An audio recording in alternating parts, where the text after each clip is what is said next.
মাধ্যমিক টেস্ট পরীক্ষার ভৌতবিজ্ঞান প্রশ্নপত্র তোমরা দেখতে পাচ্ছ। এটা হচ্ছে মাধ্যমিক টেস্ট পরীক্ষার ভৌতবিজ্ঞানের প্রশ্নপত্র 90 নম্বরের। তো প্রথমে তোমাদের যে 15টা এমসিকিউ থাকে সে 15টি এমসিকিউ এখানে দেওয়া আছে। আমি কোশ্চেনগুলো বলছি না, তোমরা দেখে নাও। আমি স্ক্রল ডাউন করছি, তোমরা চাইলে স্ক্রিনশট নিয়ে নিতে পারো অথবা ভিডিওটা স্কিপ করে দেখে নিতে পারো। ঠিক আছে, প্রতিটা প্রশ্ন খুব ভালো ভালো প্রশ্ন দিয়েছে এবং খুব ইম্পর্টেন্ট প্রশ্নগুলো, কারণ এই ধরনের প্রশ্ন মাধ্যমিকের ফাইনালে কিন্তু এসে থাকে। এছাড়াও তোমরা বিভিন্ন টেস্ট পেপারে এই ধরনের প্রশ্ন দেখে থাকবে। কাজে যারা মাধ্যমিকের ছাত্রছাত্রী রয়েছে অবশ্যই এই প্রশ্নটি একটু প্র্যাকটিস করে নেবে। ঠিক আছে, আচ্ছা এগুলো হলো তোমাদের 1 নম্বরের। এবার এই যে পেজটা রয়েছে দেখতে পাচ্ছ, এটা হচ্ছে তোমাদের 1 নম্বরে গ্রুপ বিতে যেগুলো রয়েছে। এগুলো প্রতিটা 1 নম্বরের প্রশ্ন, 21টি প্রশ্ন তোমাদের থাকে। ঠিক আছে, তো এখানে খুব ভালো ভালো প্রশ্ন দিয়েছে, তোমরা দেখে নাও। এখানে 2-এর দাগের সব রয়েছে। 2-এর দাগের 1, 2, 2-এর একটা অথবা দিয়েছে।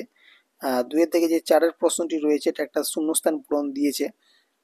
আর 2-এর দাগের 5-এ যেটা রয়েছে সেটা সত্য বা মিথ্যা লিখতে হবে। শুধুমাত্র সত্য বা মিথ্যা লিখলেই নম্বর দেওয়া হয়, কোশ্চেনটা লিখতে হয় না। একটা বিবৃতি দিয়ে দেয়, সেটা সত্য মিথ্যা লিখতে হয়। তো ওখানে কোশ্চেনগুলো দেখে নাও। 2.8 এটাও একটা শূন্যস্থান পূরণ এখানে দেওয়া হয়েছে। হুম আচ্ছা, এখানে 2.10 রয়েছে, 2.11 যেটা রয়েছে সেখানে একটা ম্যাচিং দিয়েছে এবং এই 4টা ম্যাচিং এর জন্য 4 নম্বর তোমাদের থাকে। মানে 4টা যদি কেউ সঠিক করতে পারো এখানে 4 নম্বর ইজিলি পেয়ে যাবে, এবং এই জায়গাতে কিন্তু 4 নম্বর তোলা খুব সহজ। এখানে শূন্যস্থান পূরণ দিয়েছে এবং সত্য মিথ্যা দিয়েছে। বেশিরভাগ ভৌত বিজ্ঞানের কিন্তু শর্ট প্রশ্নের ওপর জোরটা তোমাদেরকে বেশি দিতে হবে, কারণ শর্ট প্রশ্ন মানে তোমাদের টেস্ট বা ফাইনালে কিন্তু 90 নম্বর পরীক্ষায় শর্ট প্রশ্নের উপর খুব বেশি প্রশ্ন। মানে তোমাদের 2 মার্কসের যদি প্রশ্ন হচ্ছে সেখানেও দেখা যাচ্ছে 1+1 দিচ্ছে, 3 মার্কসের প্রশ্ন হচ্ছে সেখানেও দেখা যাচ্ছে 1+2 দিচ্ছে অথবা 1+1+1 দিচ্ছে।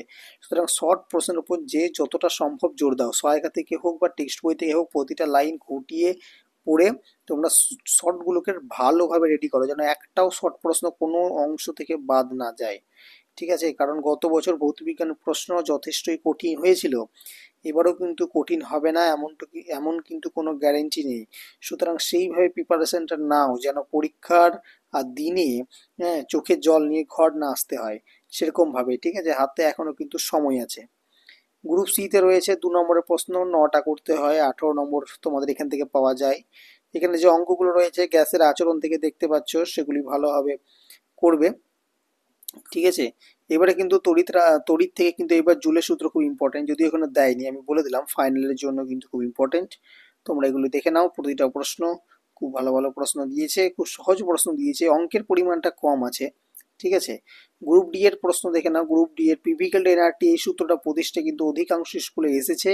এই প্রশ্নে যে এই যে কোশ্চেনটা রয়েছে সেখানে যে সমস্ত প্রশ্নগুলি রয়েছে অধিকাংশ স্কুলে কিন্তু এই প্রশ্নগুলি এসেছে। ঠিক আছে, এখানে 3 নম্বরে 12টা করতে হয়, 36 নম্বর থাকে।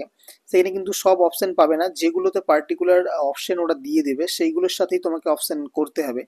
ঠিক আছে, এখানে দেখে নাও। এইখানে রাসায়নিক বিক্রিয়া থেকে তোমরা কিন্তু যে দুটোই পাবে সেই দুটোই অঙ্ক থাকবে। ঠিক আছে, দুটোই অঙ্ক থাকবে, একটা সহজ থাকবে একটা কঠিন থাকবে, এটা মনে রাখবে।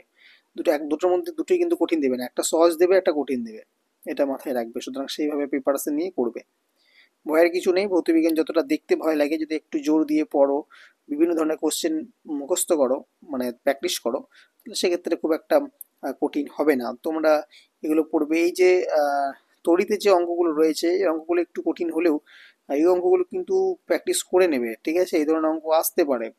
ঠিক আছে, তোমাদের যে সহায়িকা বইটি রয়েছে বা রায় মার্টিন যে কোশ্চেন ব্যাংক রয়েছে সেখান থেকে করবে, কারণ সেখান থেকে এই ধরনের প্রশ্ন আসে। আচ্ছা, এখানে খুব ভালো প্রশ্ন হয়েছে, এই প্রশ্নটা যেটা রয়েছে 4.8-এর, এই প্রশ্নটা করবে, খুব ইম্পর্টেন্ট প্রশ্ন। আচ্ছা, আহ, এরপরে মোটামুটি সব প্রশ্নগুলি সোজা সোজা দিয়েছে, খুব সহজ দিয়েছে, খুব একটা কঠিন প্রশ্ন হয়নি। কিন্তু ব্যাপারটা হচ্ছে ভৌতবিজ্ঞান কঠিন প্রশ্ন না দিলেও যে এমনই প্রশ্ন দেওয়া হোক তোমাদের কঠিনই মনে হয়, কারণ তোমরা জিনিসটাকে বুঝে পড়ো না। তো সুতরাং সবাইকে বলবো যে তোমরা কোশ্চেন প্রতিটা টপিককে বুঝে বুঝে ধীরে সুস্থে ঠান্ডা মাথায় পড়বে এবং লেখার সময় ঠান্ডা মাথায় লিখবে।